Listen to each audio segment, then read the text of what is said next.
Yo, what is up guys? Guido here, back again with another video. And in this video, I'm gonna show you guys how to install coilovers on your car. So let's just get straight into the video. And today we will be working on my 2012 Chevy Impala. This is the W-body chassis. So these coilovers that I will be installing will work for the 2006 all the way to 2013 9th gen bodies, but it'll also work for like your Buicks and like your Buick Lucerne, any of the other W bodies that are out there, Monte Carlos. It should all be pretty close to the similar setup as this is, as it's on the W body chassis. So with that being said, let's get into it. So if you want to get low like Little John, this video is perfect for you. These are the coilovers that I chose for my car. Now make sure you do research and obviously buy the coilovers for your car, because these coilovers will not fit on your car unless it's an Impala. And these are the Rev 9 coilovers here that I'm going to be installing on my Impala. Now these coilovers are actually pretty decent. I did a lot of research because coilovers, number one, are pretty controversial. A lot of people say you shouldn't go with them. Some people say you should. Some people say they're not good unless you're tracking your car. Other people say they're perfect for daily driving. So there's a lot of controversy on these. So I did quite a bit of research, and from what I have found with the research that I did, the pros outweigh the cons of these, and these are going to be ultimately better than a lowering spring on a stock strut. So that's right now what I have is ZZ Performance lowering springs. They lower the car about maybe 1 3/4 inches, maybe 2 inches. Looks pretty good, but I would still like to eliminate this wheel gap just a little bit more. And with coilovers, you get that adjustability without ruining your spring travel. Now with these that are on there right now, it's a shorter spring, so it's actually losing travel because it is a smaller spring on the longer shock. So I'm actually losing travel. So when I hit big bumps, it actually bottoms out. With these, when you shorten it, you're just shortening the shock body instead of your travel. So you're still remaining your full travel within the actual shock itself, but the body is changing, and that's where you're getting your ride height from. So these are a great option if you wanted to lower your car a little bit more and also seek a little bit more performance. You can also see it's got preload adjustment, which you shouldn't really mess with. And it's also got the 32 ways of damper that you can also adjust from hard to soft.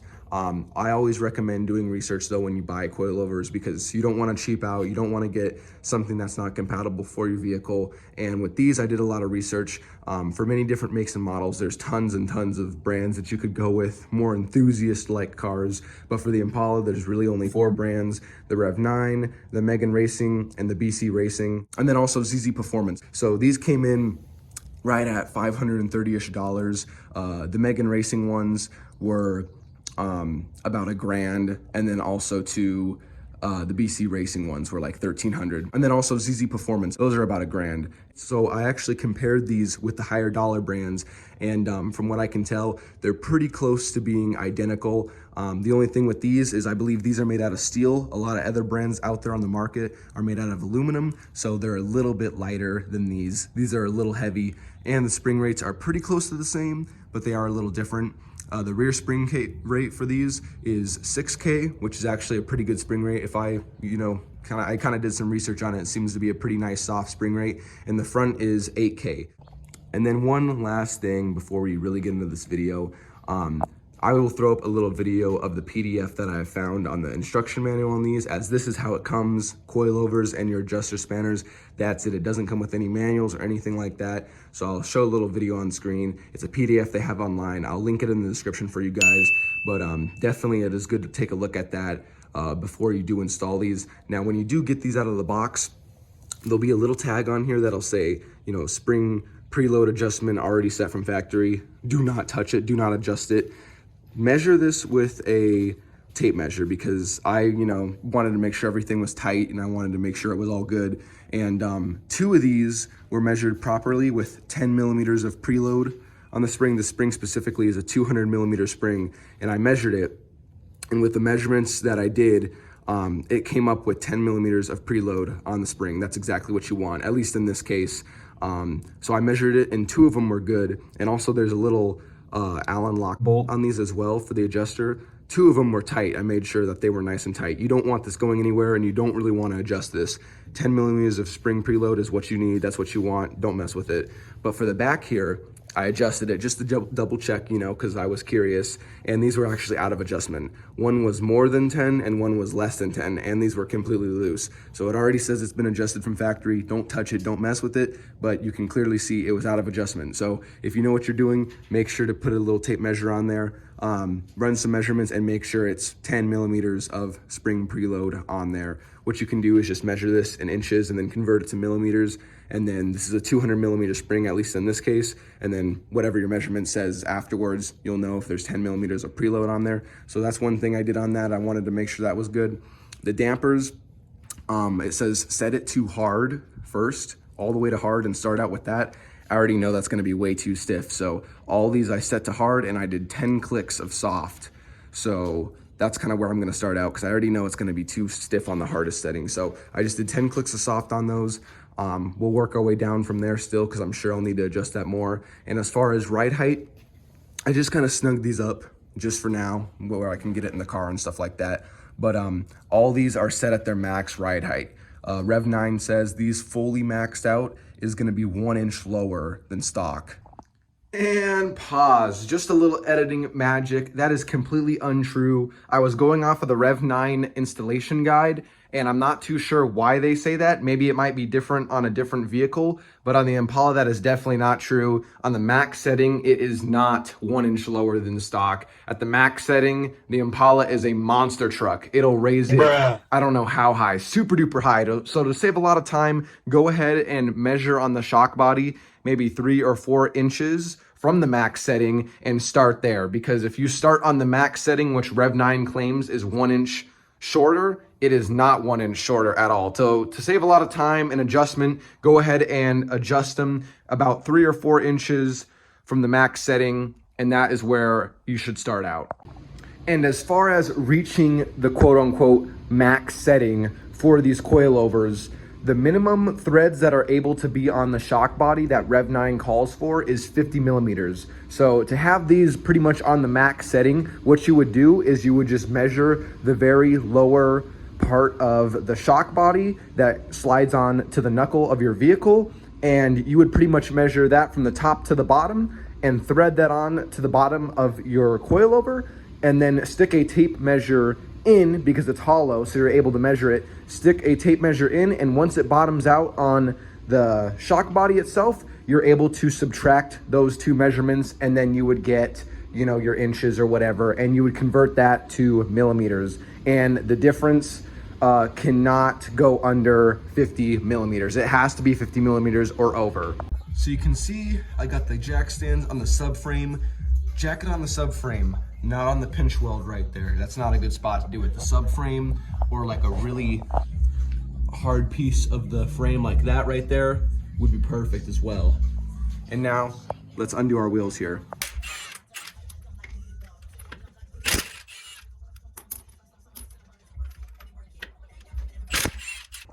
All right, and now that the wheel is off, you can see here is your McPherson strut, and there's nothing on this, like no ABS sensors or anything like that. All it is, because some of them will have a little clip you'll have to undo, all it is just 2 bolts, 2 nuts, and then you come up here, and there is just 3 nuts holding the top on. So what we're gonna go ahead and do is just get these a little loose, and then we'll go and start loosening the bottom ones. So I'm taking my 15 millimeter. It'll probably be different for yours.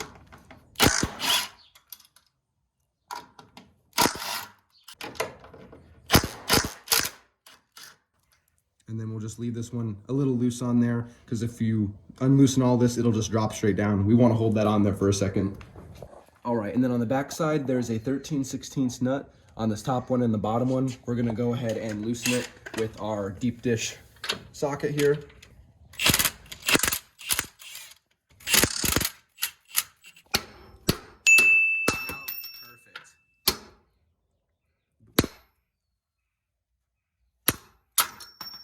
And just like that, you'll have to hit out the bolts that are holding it in.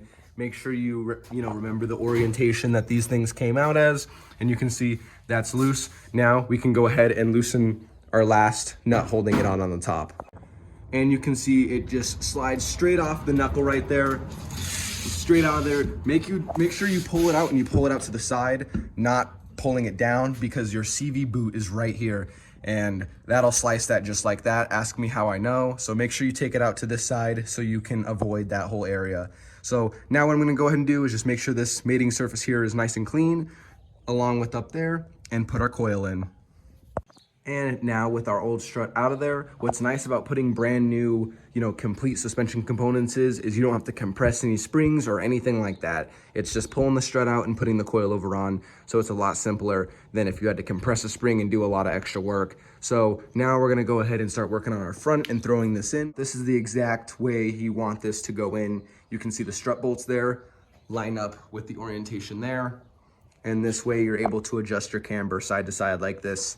And then you want to make sure the bottom as well is lined up with where the knuckle is going to be. And just like that, you can see we just have it loosely on there, just holding it up. Kind of hard to show on camera because it's kind of a two-person job here. But now what we're going to do is just push this right in between, push the knuckle right in between the shock here. And just like that, I was actually able to just push the bolts straight through. You can see they have splines, and there's also splines inside the knuckle. So once it tightens, it'll actually hold it on there. You don't got to use a wrench on this or anything like that. But yeah, just like that, it was kind of that easy. So now I'm just gonna throw my nuts on here and tighten this down. All right, so now I got my nuts on there, bolts installed, and I'm just slowly just tightening these by hand, making sure it's nice and snug before I hit it with the impact.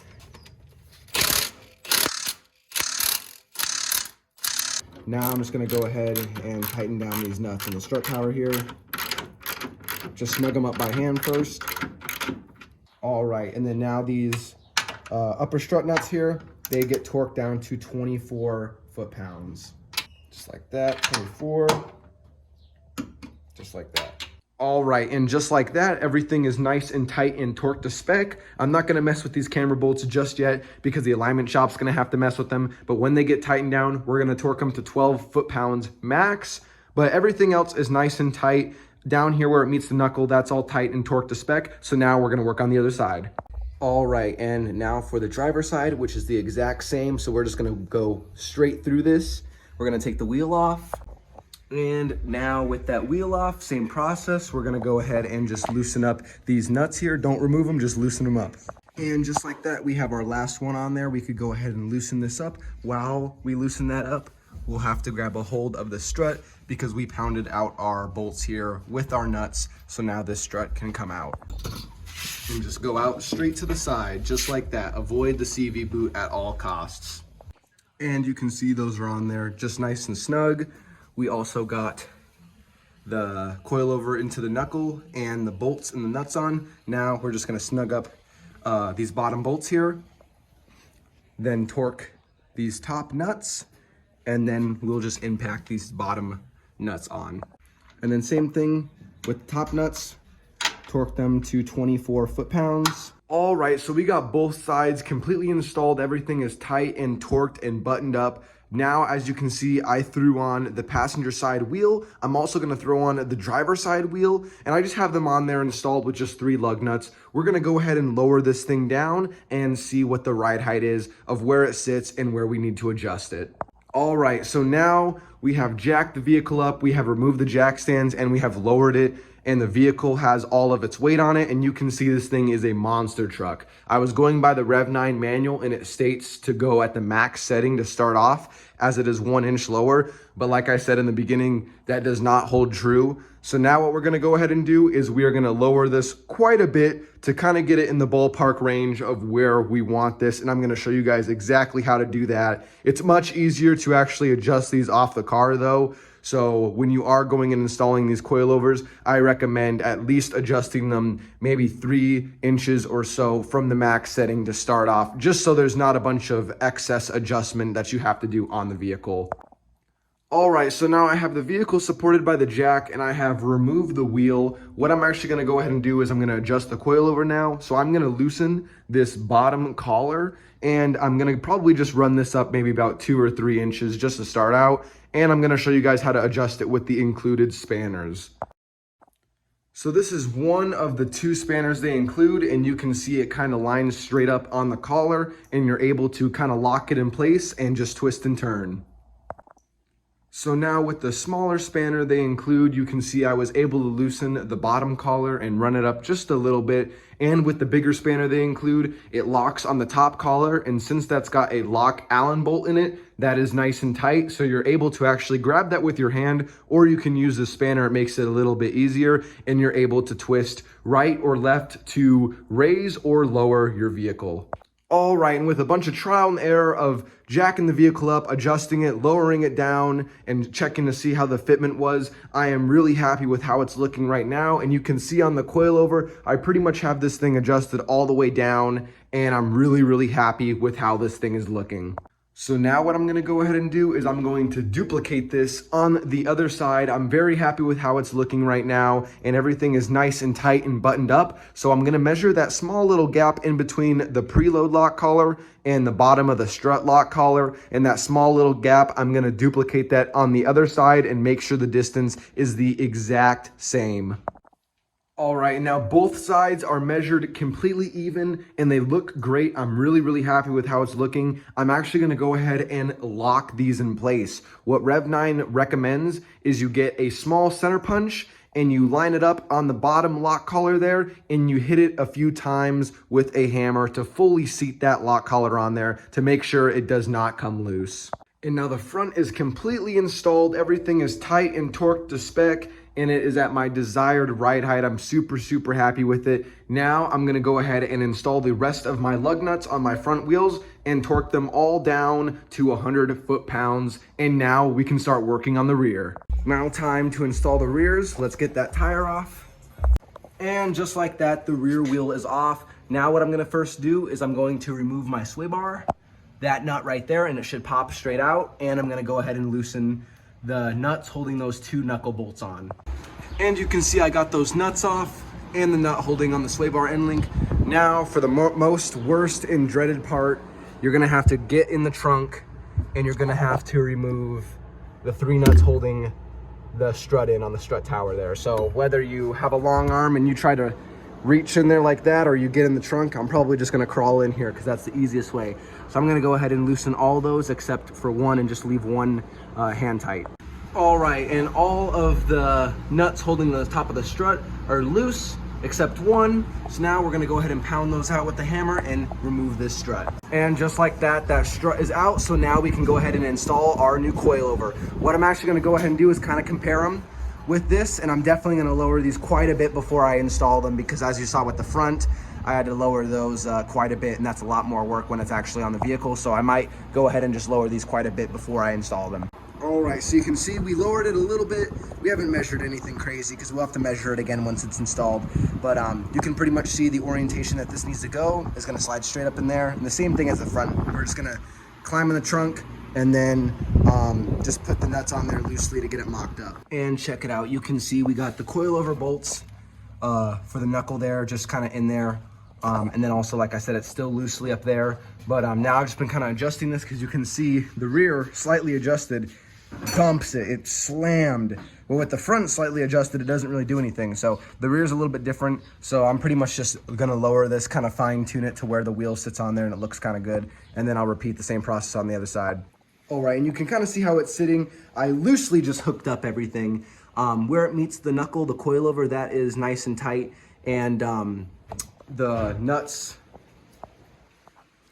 up top over there are somewhat tight, but I just still kind of have it all mocked up. I'm gonna take it back apart and tighten everything, but I kind of just wanted to see where this is gonna sit. I'm gonna go ahead and do the other side right now, the passenger side right now, and just kind of get it sitting the same. And once everything is the same, that's when I'll go back and tighten everything down and do my fine tuning for like my sway bar, make sure that's at the angle that I want it, you know, all that good stuff. So I also went and just reconnected it. It's, like I said, just loose in there. Just to kind of see where this is going to sit once I lower it. But I'm actually going to go ahead and do the other side real quick, and then I'll lower it, and then I'll get back with you guys. But same deal for each side. It's the exact same process. I figured I'd just give you a little point of reference. You can see there's one stud there with a nut, there's one stud there with a nut, and then there is one stud there. And then I just actually went and torqued these down to 32 foot-pounds. And it's kind of difficult to get in here. You can see I'm in the trunk right now, laying down in here. So I just torqued the top. I'm gonna do this side as well. All right, and now what I'm gonna go ahead and do is I'm gonna tighten those bolts and nuts there to 89 foot-pounds. All right, and check it out. You can see everything is done. I torqued the bolts that are in the trunk. I torqued those to 89 foot-pounds. I torqued this to 37 foot-pounds. That's nice and tight there. And then this, there is not a torque spec reading for it from Rev 9, so I kind of just came up with one to the point where I thought it could go. I pretty much went as tight as I thought I could go with this. Any tighter, it'd probably question the strippability of it, so I did 170 inch-pounds on these two here with some Blue Strength thread locker, because there's a lot of pressure that's being applied to this here. You don't want that to be loose. And then this here, the lock nut for the end of the coilover, I tightened that as tight as I could, and then I hit it with a center punch and a hammer, just like Rev 9 says, on each side. And everything's tight, ready to go. As far as my measurement, how I was able to kind of get them exactly the same, I measured from the very top of here down to right there on the little like lip collar on the bottom of the coilover here. And I wanted to make sure that both sides were the same. All my preload all around is all the exact same, 10 millimeters of preload all around. And as far as like the front and the, back, each side is the exact same lengthwise. And then along with my end link here, this is adjustable end link. If yours isn't adjustable, you don't gotta worry about it, but this is 8 inches. Same with the other side, exactly the same. And then as far as the other side too, this gap that's in between here, the bottom lock nut for the spring preload, and the gap here is the exact same on the other side. And the distance here is the exact same as well. So that's the biggest thing with coilovers, is you want to make sure your measurements and everything side to side is exactly the same. So with all that being said, everything is torqued, ready to go. I'm so happy with how this looks. It looks really good. Now I'm gonna go ahead and throw the wheel on and torque my lug nuts down. Now, what I would highly recommend before installing all the wheels back on your vehicle is hit it with a wire brush on the very back where it mates to the hub, along with on the vehicle, and hit it with a very thin coat of anti-seize. What this will do is it will prevent the wheel from getting rusted and stuck onto the hub and make a nice surface for the wheel to get tightened down to. And all right, would you guys check it out? This is about a few days later with just driving it around in the city and kind of fine-tuning the dampening and getting it right where I want to. You can see how this thing is sitting. It is sitting beautifully. Look at that fitment. Can't even get my finger in there. It is absolutely perfect. It's not too low. It's still daily drivable, but its fitment is absolutely perfect. This is definitely the way to go if you want to achieve a perfect fitment, more adjustability, and a way better ride. So I'm super happy with how it looks. You can see the camber in the front. I'm sitting about a half a degree. In the back, I believe it's about 2 degrees of camber. I already went and got this aligned. That is one thing you will have to do after installing any sort of suspension components. You will have to get it aligned. And the rear, you can't really adjust camber wise unless you get camber bolts for the bottom knuckle, but the front does have camber plates you can adjust. But since it's a front wheel drive vehicle, I have very minimal camber on the front. It's just not really needed unless I'm taking some crazy corners and I want to adjust it, but it's all adjustable like I said before, which is a very nice feature of that. But I am just blown away with how it looks. Going that extra maybe 3/4 of an inch or an inch lower really just changes the look of this car. This car is sitting flush now. I'm so happy with it. And you can see, man, this thing is looking good. Same on this side too. Perfect fitment. Like I said, not too low. It is still very daily driverable. This is my daily, so I didn't want to go too crazy on it where it's scraping on everything. And also you got to watch out for those front CV axles as well. You can't go too low, because then it'll put them at too much of an angle where it's just not good. It'll wear them out quick. But I do have a solid maybe 2 3/4, 3 inches of ground clearance on that front lip down there. So it is still pretty daily drivable. And it just, like I keep saying, just changes the complete look of the car. Going that extra 3/4 to an inch just really changes the look of the car. I'm just blown away with how it looks and how it handles. The lowering springs are great, don't get me wrong, but if you have them on stock struts, it's just gonna bottom them out because it's losing travel, and that's how you're getting your lowered height. With the actual coilovers, that's where you're really getting your lowered look from, and you're getting all the travel still, because like I stated in the beginning, it's the shock body that's changing not the actual spring. So with all that being said, I hope this video helped you guys, gave you guys some insight, because there's not a lot of videos on how to install coilovers on this specific W body chassis. So I hope this video was helpful, you guys enjoyed, and with all that being said, make sure you guys comment, like, and subscribe, and you stay tuned. Peace.